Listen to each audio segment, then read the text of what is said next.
কত প্রদীপ শিখা জ্বালালে জীবন আলোয় উদ্দীপ্ত, কত ব্যথা বুকে চাপালে তাকে বলি আমি ধৈর্য। নির্মমতা কত দূর হলে জাতি হবে নির্লজ্জ।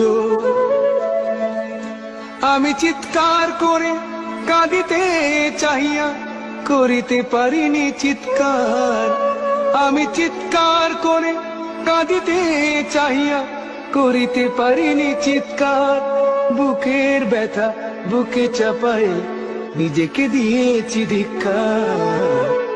কতটুকু অশ্রু গড়ালে হৃদয় জলে সিক্ত, কত প্রদীপ শিখা জ্বালালে জীবন আলোয় উদ্দীপ্ত, কত ব্যথা বুকে চাপালে তাকে বলি আমি ধৈর্য। নির্মমতা